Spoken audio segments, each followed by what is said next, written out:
आपका परिचय करवा देती हूँ। भारतीय जनता पार्टी से हमारे साथ पल्लवी सिंह, समाजवादी पार्टी से डॉक्टर पूजा मिश्रा, पूर्व उपचुनाव आयुक्त के तौर पर डॉक्टर आलोक शुक्ला और वरिष्ठ पत्रकार के तौर पर विकास कुमार सीधे हमारे साथ लाइव जुड़ गए हैं। आप सभी मेहमानों का स्वागत है पंजाब केसरी में। पल्लवी जी, चर्चा की शुरुआत में आपसे करना चाहती हूँ। अखिलेश यादव ने ट्वीट कर चुनाव आयोग पर, बीजेपी पर कई गंभीर सवाल खड़े किए हैं।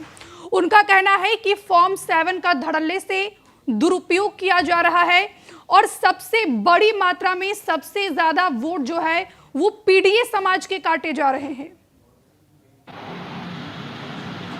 जी, समाजवादी पार्टी जैसे पहले भ्रम फैलाती आ रही थी वैसे ही भ्रम फैलाने का प्रयास कर रही है और बहुत ही स्पष्ट रूप से कहना चाहूंगी, राज्य सरकार का तो कोई रोल है नहीं है। भारत निर्वाचन आयोग है जो चुनाव की एसआईआर प्रक्रिया करा रही है, ये चीज बहुत क्लियर है। लेकिन दोनों चीज को जोड़ना, जैसे आपने पहले भी देखा था कि 2024 के इलेक्शन के समय इन्होंने संविधान और आरक्षण का मुद्दा उठाया था और पूरे प्रदेश में यह अफवाह फैलाने का प्रयास किया था कि हम आरक्षण समाप्त कर देंगे, संविधान खत्म कर देंगे। यही चीज हो रही है क्योंकि समाजवादी पार्टी को पूरी तरीके से भय है कि जैसे महाराष्ट्र, हरियाणा, बिहार से जनता ने इनको नकार दिया, उसी तरीके से उत्तर प्रदेश से भी नकार देगी। तो नया प्रोपेगेंडा लेकर आए हैं कि वोटर्स के नाम काटे जा रहे हैं और समाजवादी पार्टी को पता है कि प्रदेश में सबका साथ सबका विकास की बात हो रही है। जनता तीसरी बार सरकार बनाने जा रही है, तो कोई एक नया नैरेटिव गढ़ दो, यही चीज हो रही है।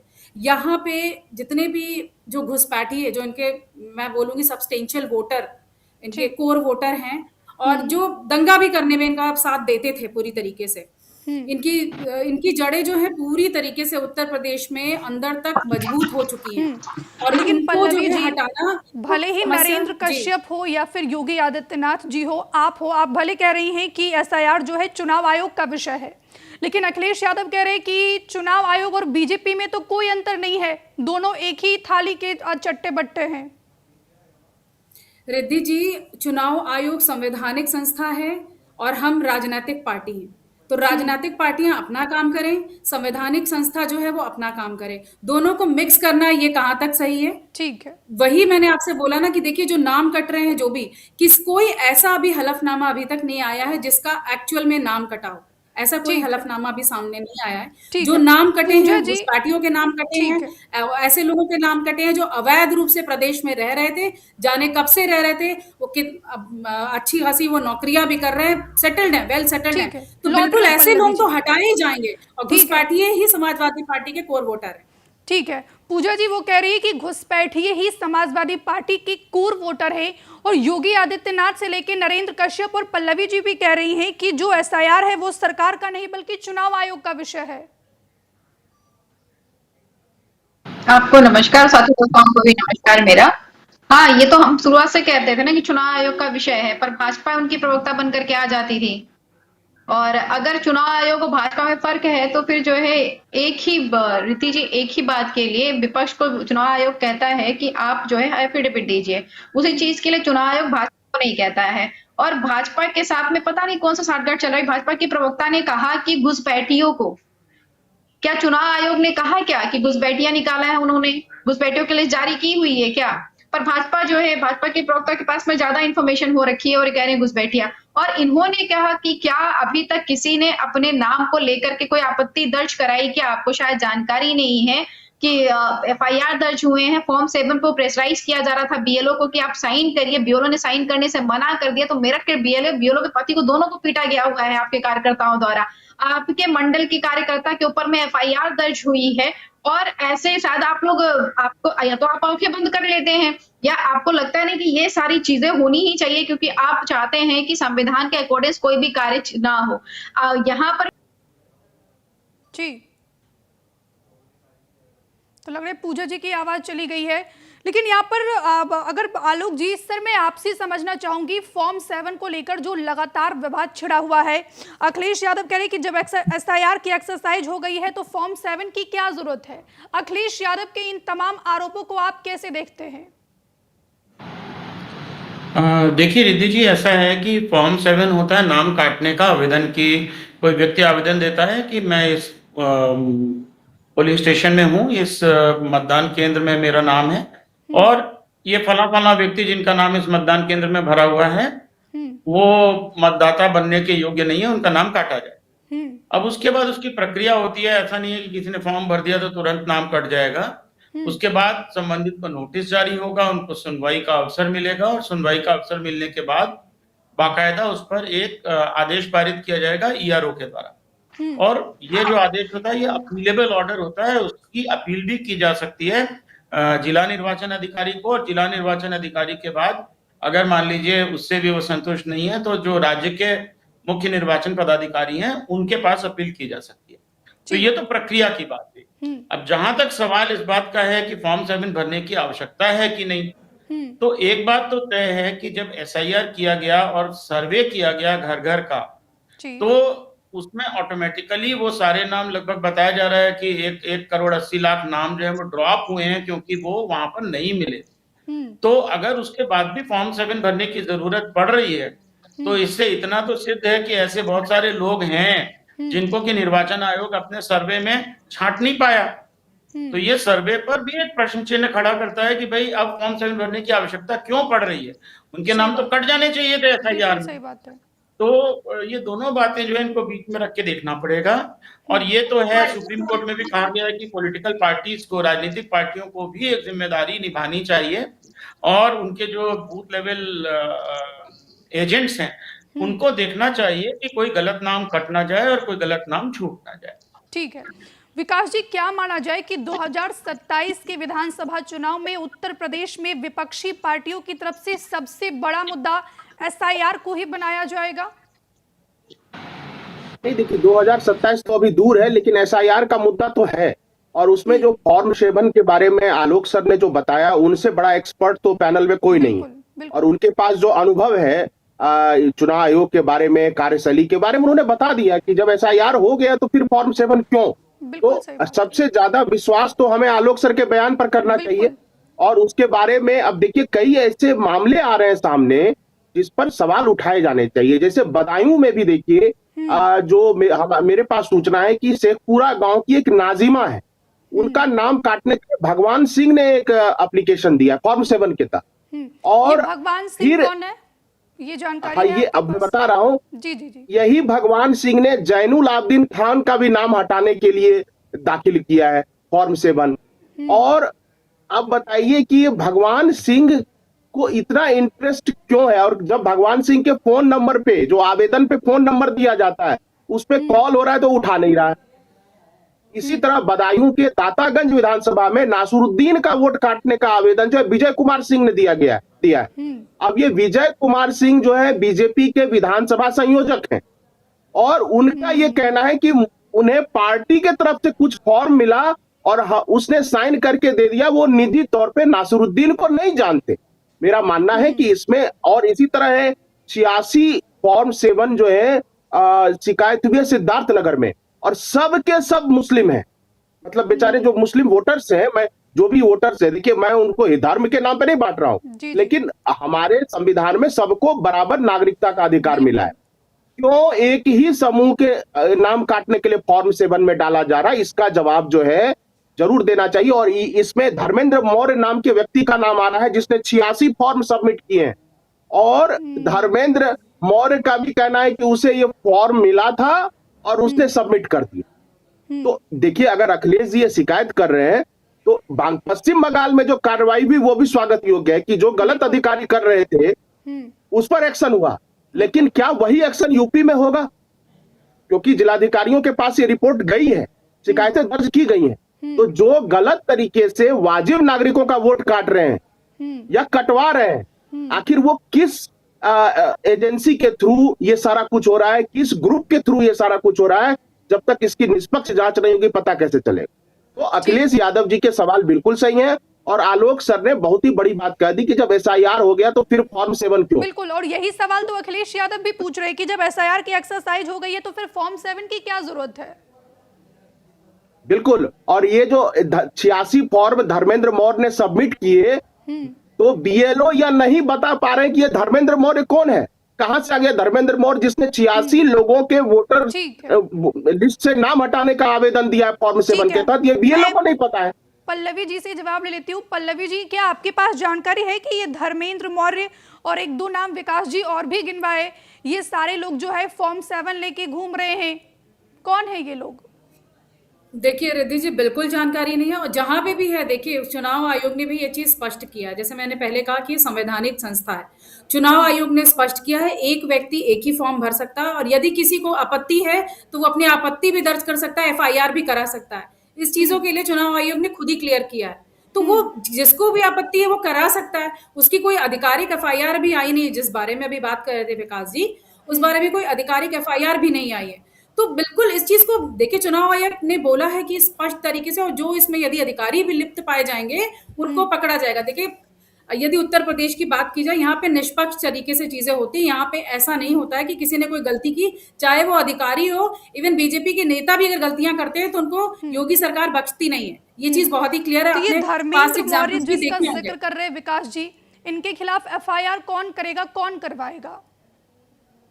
देखिए, जिसने आपत्ति दर्ज की है बिल्कुल वहीं से होगी, जहां से ये बात उठी है वहीं से आपत्ति दर्ज होगी, तभी तो चीजें सामने आएंगी। ठीक है, पूजा जी बोलिए मैम। उस समय भी आपकी आवाज प्रॉपर नहीं आ रही थी, बोलिए मैम, अपनी बात कंप्लीट कीजिए। जी देखिए, अभी जो भाजपा, अभी हालांकि मुझसे पहले जो पूर्व चुनाव आयुक्त थे विकास जी ने कहा कि पल्लवी जी के पास में साफ सुनकर के भी, हालांकि इनको शायद जानकारी नहीं है कि एक बीएलओ अपनी उसके खुद के नाम काटने के फॉर्म भर दिए गए हुए थे। वो बीएलओ लेकर के नाम खड़े कि मैं इस क्षेत्र के बीएलओ हूं और मेरा ही नाम काटने के लिए फॉर्म 7 भरा गया हुआ है। अगर आप डाटा देखेंगे तो जब ये एसआईआर हुआ तो एसआईआर होने के बाद में जो नाम काट जो एसआईआर के बाद में जब ड्राफ्ट लिस्ट हुआ, इसमें फॉर्म 7 जो है बीएलओ ने खुद फॉर्म 7 भरे कि उनको ये आइडेंटिफिकेशन नहीं मिल पा रहे हैं, तो ये यहाँ पे नहीं शिफ्ट हो गए हुए। बूथ की संख्या थी 4900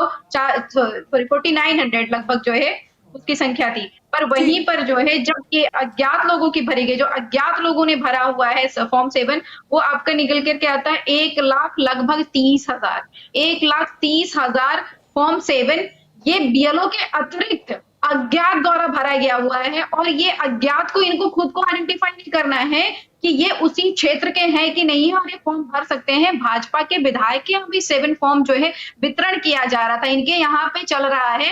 ये आप 7 फॉर्म जैसे होता नहीं है हमारे, ये जो भी पार्टी के लोग हैं वो जानते होंगे, जो भी कैडर में काम करते होंगे, किसी भी पार्टी, चाहे कांग्रेस हो चाहे समाजवादी पार्टी हो, उनको पता है कि पार्टी की तरफ से जिम्मेदारी दी जाती है। जैसे वोटर लिस्ट में नाम जोड़ना है, जिम्मेदारी दे दी जाएगी सेक्टर्स को, बूथ अध्यक्षों को, कि आपको इतने नाम जोड़ने हैं। सदस्यता अभियान करनी है तो भी जिम्मेदारी दी जाती है। तो मुझे लगता है कि भाजपा में जिस तरीके से चल रहा है वो जिम्मेदारी दे दी गई हुई है इनके सारे सेक्टर के बूथों को, इनके विधायकों को, कि आपको नाम कटवाने हैं, आपको पीडीए के लोगों के नाम कटवाने हैं, इतने 7 फॉर्म आपको ही भरने हैं। और उसी जिम्मेदारी के लिए ये जो वो कह रहे हैं कि आपके कार्यकर्ताओं को, नेताओं जी को, सबको जानकारी दी गई है, सबको जिम्मेदारी बिल्कुल दी गई है कि आसपास के लोगों के नाम न कटे। मेरा नाम भी कट गया था लेकिन जुड़वा लिया मैंने। तो सबको जिम्मेदारी ये दी गई है कि आसपास के लोगों के नाम न कटे। ये जिम्मेदारी नहीं दी गई कि फॉर्म, हाँ जो अवैध तरीके से रह रहे हैं उनके तो नाम हटेंगे। अगर आप बोल रहे हैं कि पल्लवी जी आप तो नहीं रह रही थी, काम कर रही है, इसलिए काम कर रही है। सारे आपके वोटर नहीं है। आप ये कैसे कह सकती है कि आपके वोटर परेशान तो हम भी हैं। दिन रात तो हम काम कर रहे हैं, 24 घंटे तो हम पूजा जी प्लीज मैम, दोनों बोलेंगे आवाज से हम दर्शक नहीं समझ पाएंगे। पूजा जी प्लीज, सरकार हमारी आपके पास ज्यादा पल्लवी जी को ना, पर आपके विधायक के फॉर्म से वो दर्शाता है कि हम जोड़ना चाहते हैं कि काटना चाहते हैं। आप अगर जोड़ना चाहते हैं हमारे ही वोटर काटेंगे, हमारा दिमाग थोड़ी ना फिर गया कि अपने वोटर काटेंगे। पर अवैध लोगों को बिल्कुल नहीं जोड़ेंगे, ये बिल्कुल सत्य है। अवैध लोगों को नहीं जोड़ेंगे, लेकिन जितने भी वैध लोग हैं जिनका नाम कट भी जा रहा है, ये जो है हम संज्ञान में लेके खुद जाके उसको जुड़वा रहे हैं कि किसी का नाम, किसी भी वैध इंसान का नाम कटने ना पाए। इतनी हम ले रहे हैं, जिम्मेदारी लेके काम कर रहे हैं। समाजवादी पार्टी की जितनी भी अफवाहें फैलाओ, आपके लोग बीएलओ को जाके धमकाते हैं, आपके लोग बीएलओ को धमकाते हैं, इसकी वीडियो को सोशल मीडिया में फैली हुई है। जाके मारपीट कर रहे हैं। ये हमारी सरकार होती तब हम बताते। कि चुनाव आयोग की तरफ से आपने वो वीडियो नहीं देखी है। लौट रही हूँ पल्लवी जी। आलोक जी जी, तो आपको नहीं लगता कि फॉर्म 7 को लेकर जो विवाद चल रहा है इस पर चुनाव आयोग की तरफ से स्पष्टीकरण आनी चाहिए? चुनाव आयोग की तरफ से तो स्पष्टीकरण आना ही चाहिए। उससे भी ज्यादा महत्वपूर्ण ये है कि जितने भी स्टेक होल्डर्स हैं, जो भी वहाँ की पार्टीज हैं, नेशनल लेवल पार्टीज और स्टेट लेवल पार्टीज, उनको बुला के चुनाव आयोग को बातचीत भी करनी चाहिए। ये बिल्कुल तो स्टैंडर्ड प्रैक्टिस है कि पार्टियों के लोगों के साथ में चुनाव आयोग और मुख्य निर्वाचन पदाधिकारी समय समय पर बात करते हैं, ताकि अगर किसी को कोई गलतफहमी है, किसी के मन में कोई सवाल है, तो वो दूर किया जा सके। बिल्कुल। तो ये और तो ये चुनाव आपकी आयोग की आपकी जो जिम्मेदारी है ना सर। जी, मैं यही कह रहा हूं कि चुनाव आयोग को आपस में बैठ के बातचीत करनी चाहिए, पॉलिटिकल पार्टीज के लोगों को बुलाना चाहिए। और जिस समय ये पुनरीक्षण वगैरह चलता है, तब तो हर चौथे पांचवें दिन कम से कम सीईओ के लेवल पे तो मीटिंग होनी ही चाहिए, ताकि जो भी दिक्कतें हैं वो दूर की जा सके। ठीक है विकास जी। बिल्कुल आप देखिए आलोक सर ने बिल्कुल स्पष्ट कर दिया है कि जो प्रक्रिया है वो केवल विधि सम्मत तो होनी ही चाहिए, उसमें भरोसे का भी एंगल होना चाहिए। और भरोसा कब होगा? जब विपक्ष के भी जायज सवालों को लिया जाएगा। आज पश्चिम बंगाल में देखिए बीजेपी विपक्ष में है और वो आवाज उठा रही है ना अधिकारियों के खिलाफ। तो उसी तरह जहां सपा और कांग्रेस विपक्ष में है, उसको भी अधिकार है सिस्टम पे सवाल खड़ा करने का। बिल्कुल वही पैमाना मैं रख रहा हूं जो ना सर कि अगर यहाँ पर फॉर्म 7 को लेकर सवाल खड़े हो रहे हैं, बीजेपी तो ये कहकर पल्ला झाड़ लेती है कि जो एसआईआर जो है वो सरकार का नहीं बल्कि चुनाव आयोग का विषय है। तो जितने भी एसआईआर को लेकर सवाल खड़े हो रहे हैं, इसका जवाब तो चुनाव आयोग की तरफ से आ ही नहीं रहा है। देखिए चुनाव आयोग एक संवैधानिक संस्था है, मैं उनकी कार्यप्रणाली पर मैं कोई चर्चा नहीं कर सकता। मैं ये कह रहा हूं कि जो ट्रांसपेरेंसी है वो दिखनी चाहिए।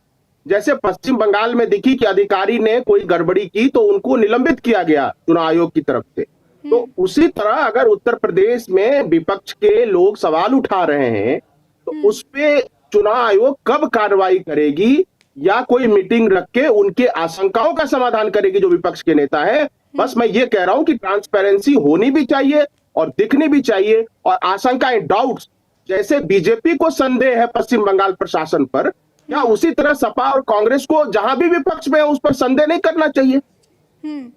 बिल्कुल करना चाहिए। और चुनाव आयोग को निर्देश देना चाहिए कि जो रिटर्निंग ऑफिसर वो कलेक्टर ही होते हैं, वो सारे अपोजिशन पार्टीज को बुला के सारी बातें करें। अगर फॉर्म 7 को भी लेकर कोई जायज सवाल है तो क्यों नहीं उसका जवाब मिलना चाहिए? बिल्कुल सही बात है, जवाब और तो मिलना ये ही चाहिए। देखिए इससे क्या हो रहा है, सोसाइटी डिवाइडेड हो रही है, एक दूसरे के प्रति भरोसा कमजोर हो रहा है।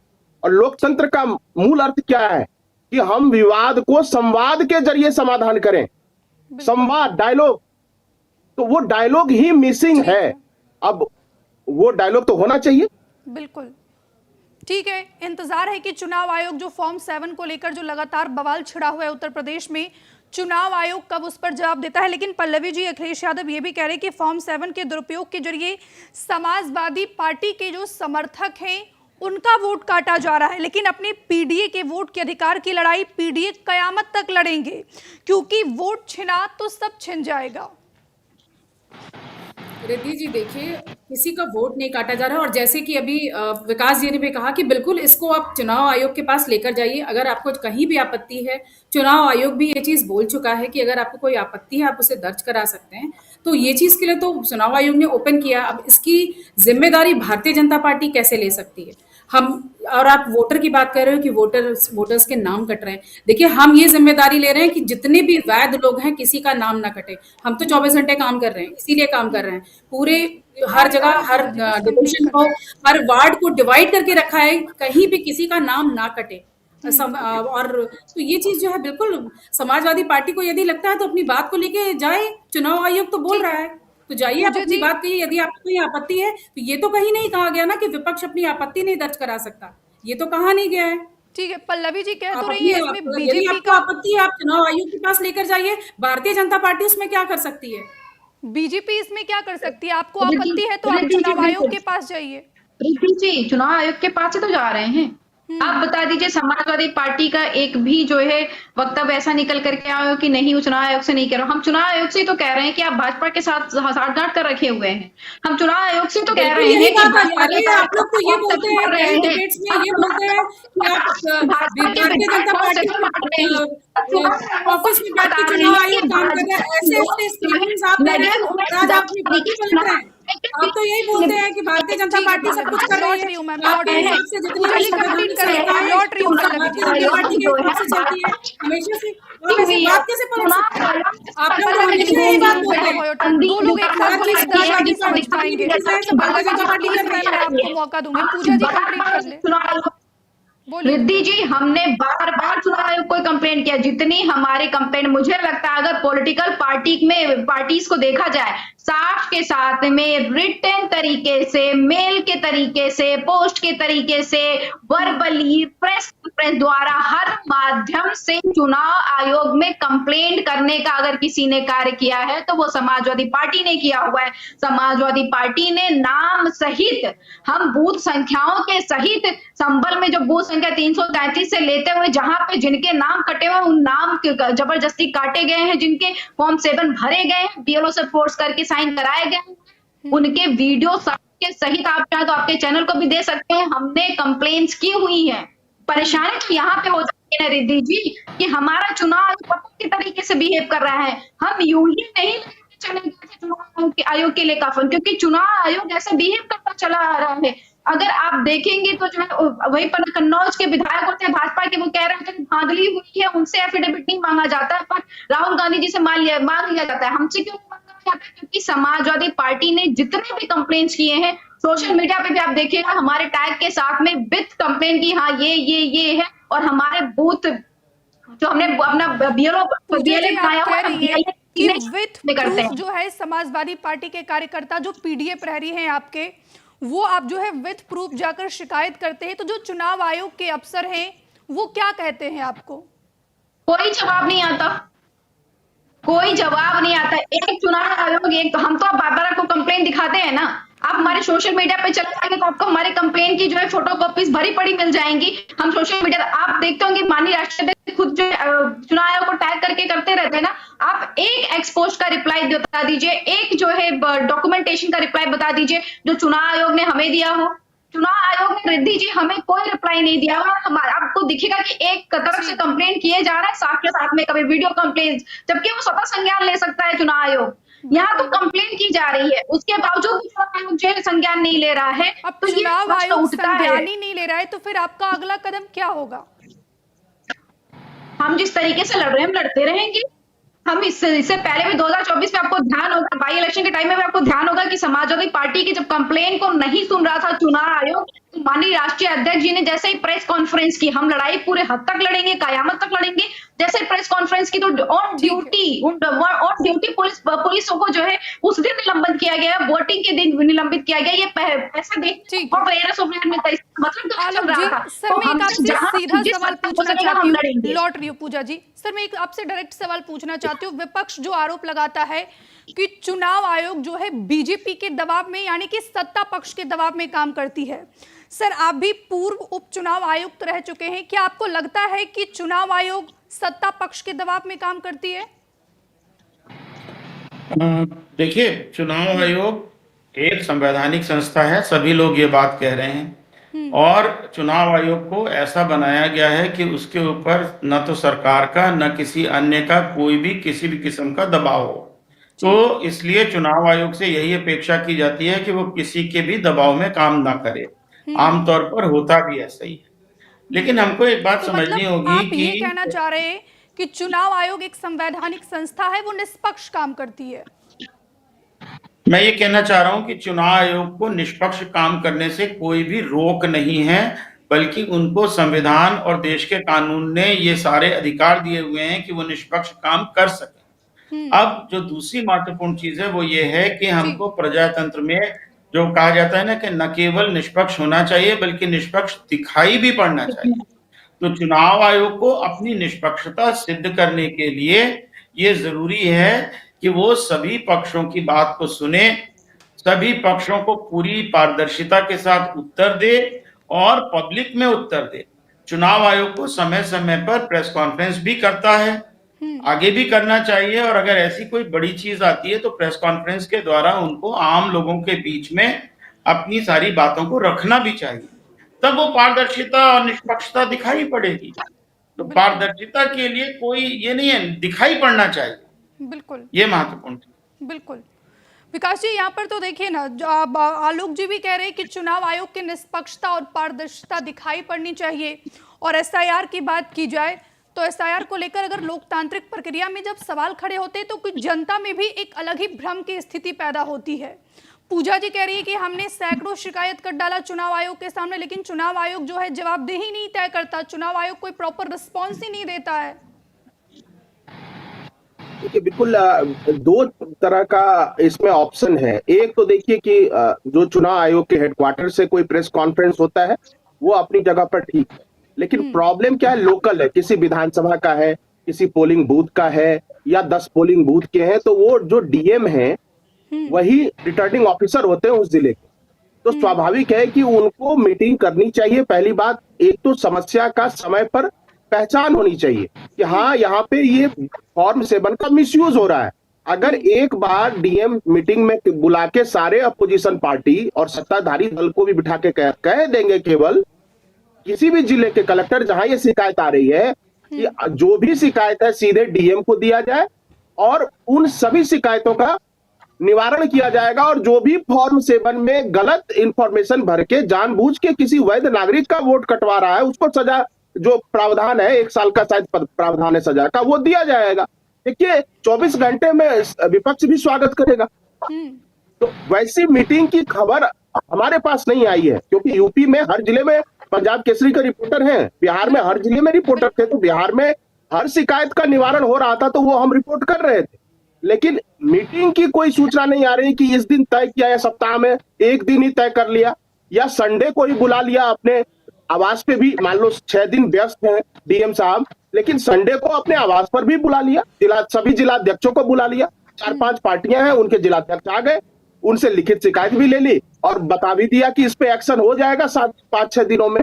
तो कहीं ना कहीं विपक्ष की बात अगर नहीं सुनी जा रही है तभी वो संदेह पैदा कर रहे हैं। उस संदेह को मैं नहीं कह रहा हूं कि मुख्य चुनाव आयुक्त उनके लिए जिम्मेवार है, हम लोग नहीं कह रहे हैं, और ये प्रैक्टिकल सॉल्यूशन तो डिस्ट्रिक्ट लेवल पे होगा, उस पोलिंग बूथ के लेवल पे होगा। क्या चुनाव आयुक्त एक एक डिस्ट्रिक्ट को देखेंगे? डिस्ट्रिक्ट को देखने की जिम्मेदारी जो है खास करके इन सब मामलों में वो कलेक्टर की होती है। यही हमारा एडमिनिस्ट्रेटिव आर्किटेक्चर है। तो निश्चित रूप से कलेक्टर को या मुख्य सचिव को भी अब एक लिखित शिकायत देना चाहिए विपक्षी दल को मिलकर कि भाई आप अपने कलेक्टर्स को बोले कि मीटिंग करें, हमारे जायज शिकायतों को सुने, उसका समय पर समाधान करें, विवाद जिले में ही हल हो जाएगा। हम क्यों पूरे चुनाव आयोग को कटघरे में खड़ा करें? डीएम से सवाल पूछा जाए। नेता मुख्य चुनाव आयुक्त से मिलते हैं, उसके बाद भी इस समस्या का समाधान कहाँ हो पाता है? कुछ दिन पहले ही ममता बनर्जी ने मुलाकात की थी मेरी जानकारी के मुताबिक। देखिए इसका जवाब तो वही दे सकते हैं जो उस बैठक में मौजूद थे। मैं तो ऑथराइज नहीं हूँ, ना मैं उस बैठक में था।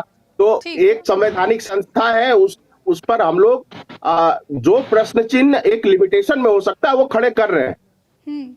लेकिन मैं ये कह रहा हूं कि जो सत्ताधारी बीजेपी है, जब पश्चिम बंगाल में अधिकारियों पर निलंबन होता है तो उसकी तारीफ की जाती है, क्योंकि मंगल पांडे प्रभारी है बीजेपी के पश्चिम बंगाल में। कल उन्होंने खूब तारीफ की है इस एक्शन की, लेकिन यूपी में किसी पर कोई कार्रवाई नहीं हो रही है, उस पर चुप्पी है। तो मेरा ये कहना है कि विपक्ष को भी एक पक्ष है लोकतंत्र का। लोकतंत्र बिना विपक्ष के संभव नहीं है, और बिना संवाद के लोकतंत्र रिलीवेंट नहीं हो सकता है, जीवंत नहीं हो सकता है। और हमारा लोकतंत्र जीवंत है, उसकी जीवंतता को बनाना सबकी जिम्मेदारी। अखिलेश यादव कह रहे हैं कि बीजेपी के जो वर्चस्ववादी लोग हैं वो प्रशासन की मदद से फर्जी फॉर्म 7 भर रहे हैं। लाखों फॉर्म जो अज्ञात नामों से भरे गए हैं वो सभी बीजेपी कार्यकर्ताओं के हैं। देखिए रिद्धि जी, जैसा कि मैंने पहले भी कहा, अभी भी मैंने कहा कि जितनी भी जो भी त्रुटियां हैं या जो भी हुई हैं, जो भी चीजें हुई, आप उनको चुनाव आयोग के सामने लेकर जाइए। चुनाव आयोग ने ये चीज स्पष्ट की थी, जब पहली बार भी अपनी प्रेस कॉन्फ्रेंस की थी तो उसमें ये चीज स्पष्ट की थी कि निष्पक्ष तरीके से कोई पक्षपात नहीं किया जाएगा, ना विपक्ष का, न सत्ताधारी दल का, सभी राजनीतिक दल को समान माना था, ये चुनाव आयोग ने बोला था। तो आप अपनी जो भी है, जो मतदाता सूची में गड़बड़ियां हैं, इवन आपने देखा था कि जो SIR की जो लिस्ट आई थी, चुनाव आयोग ने उसका जो ड्राफ्ट था सभी जितने भी मान्यता प्राप्त दल थे उनको दिखाया था और उनसे चर्चा भी की थी, जिससे जो भी पारदर्शिता बनी रहे, ट्रांसपेरेंसी बनी रहे। तो यदि कोई भी उनको लग रहा है तो उसका बिल्कुल आप जाइए, आप उसकी शिकायत कीजिए। और वो कह तो यदि रही है मैं शिकायत करती हूँ, लेकिन चुनाव आयोग कोई जवाब ही नहीं देता है।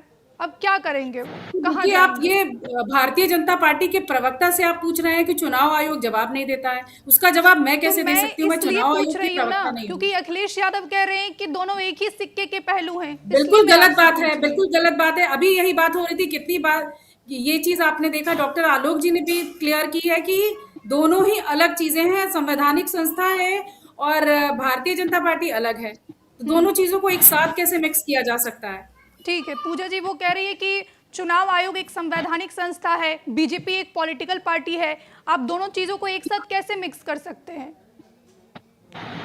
हम दोनों चीजों को एक साथ नहीं मिक्स कर रहे हैं। रिद्धि जी ये कह रहे हैं कि चुनाव आयोग धृतराष्ट्र हो रखा है और जो है भाजपा दुर्योधन हो रखी है। हम बस इतना ही कह रहे हैं। चुनाव आयोग के जो है भाजपा के विधायक कन्नौज के कहते हैं कि फर्जी वोटिंग की गई हुई है, उनसे एफिडेविट नहीं मांगते। अनुराग ठाकुर बकायदा प्रेस कॉन्फ्रेंस करते हैं, उनको एक भी नोटिस नहीं भेजती है। वो धृतराष्ट्र हो रखे हैं, उनको अपने पुत्र की गलती नहीं दिखती है, उनको दिखता किसका है कि पांडवों की गलती दिख रही होती है, गलती रहे तो नहीं रहे तो कौन भी से दिख रही पुत्र का होती जिक्र है। कर रही है पूजा जी? भाजपा, हमको साफ साफ कहा कि भाजपा उनके लिए दुर्योधन हो रखा हुआ है और जो है दुशासन हो रखा हुआ है। इसीलिए चाहे वो चीर हरण कर रहे हैं, चाहे वो फॉर्म 7 भर रहे हैं, उनसे प्रश्न नहीं पूछा जाएगा। आप देखिए कि जो है भाजपा के मंडल पदाधिकारी के ऊपर में FIR दर्ज करेगी। अनुराग ठाकुर ने, आपको पता होगा कि जिस तरीके से राहुल गांधी जी ने प्रेस कॉन्फ्रेंस की थी, उसके बाद में अनुराग ठाकुर ने प्रेस कॉन्फ्रेंस की थी, एक भी नोटिस के लिए कहा जो है इलेक्शन कमीशन ने। अगर इलेक्शन कमीशन एक इंडिपेंडेंट एंटिटी है, अगर इलेक्शन कमीशन एक कॉन्स्टिट्यूशनल बॉडी है तो उसको दिखना भी चाहिए। यही इलेक्शन कमीशन लिंक 2 की कमेटी भी रहती है। जब हम लोग चर्चा कर रहे होते हैं इलेक्शन कमीशन की, तब लिंक 2 की कमेटी, आप सोचिए अगर मुझे इंफॉर्मेशन है लिंक 2 कमेटी के बारे में कि हमारे जनरेशन के टाइम में जब हम वोटर्स रहे तब तो कमेटी थी भी नहीं, तब सोचिए कि कैसा होता रहा होगा इलेक्शन कमीशन की। जैसे कि अभी आलोक जी ने कहा कि इलेक्शन कमीशन के ऊपर कोई प्रेशर नहीं डाल सकता, तो ऐसे भी इलेक्शन कमीशन के चीफ आए हुए हैं जिन्होंने कहा कि ये मैं नहीं करूंगा चाहे मुझे पद से इस्तीफा देना पड़ जाए। इस तरीके के भी रहे हुए। पर अभी जो वर्तमान इलेक्शन कमीशन है, वर्तमान इलेक्शन कमीशन धृतराष्ट्र हो रखा हुआ है।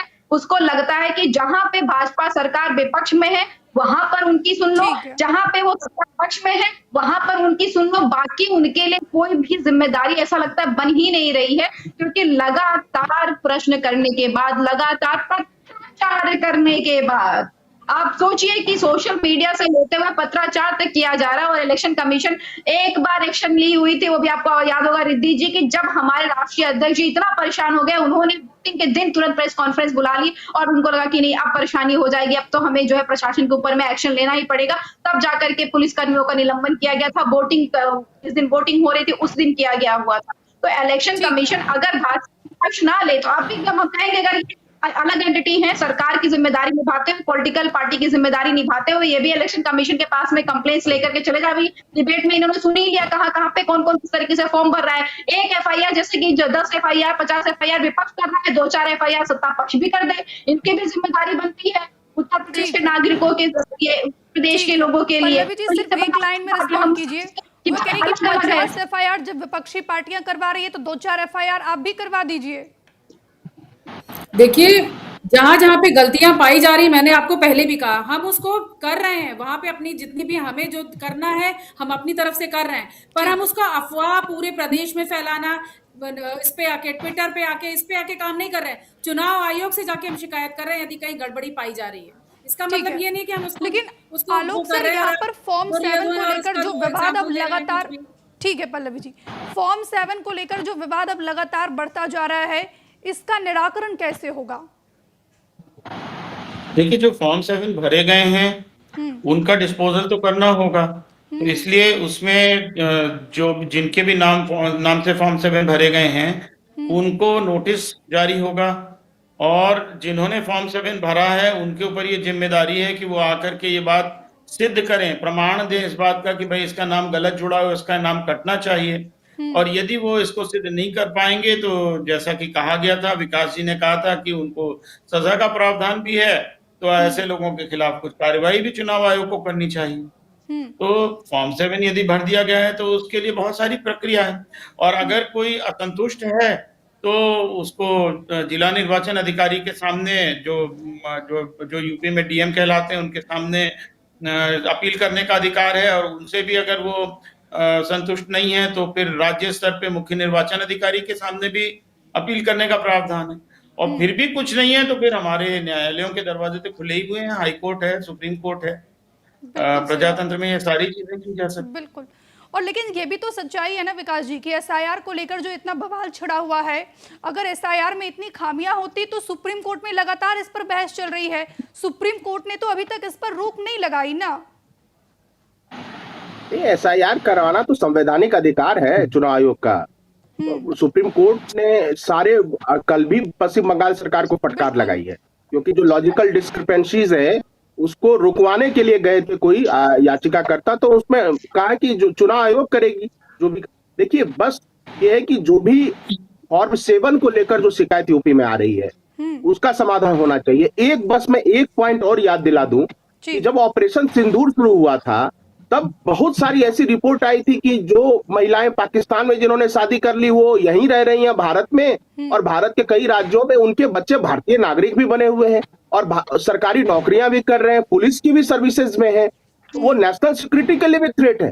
तो सरकार और चुनाव आयोग और विपक्ष सबको मिलकर इस पर सोचना होगा।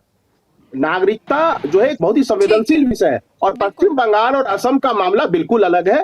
वहां बिल्कुल पारदर्शी तरीके से हो और सारे घुसपैठियों को किक आउट किया जाए, सारे घुसपैठियों को किक आउट किया जाए। इजाजत देता है। आप सभी मेहमानों का बहुत शुक्रिया हमारे साथ चर्चा में शामिल होने के लिए। तो अखिलेश यादव ने एक बार फिर एसआईआर की प्रक्रिया पर सवाल खड़े किए। उनका कहना है कि जो बीजेपी के लोग हैं उनके द्वारा फॉर्म 7 का अलग तरीके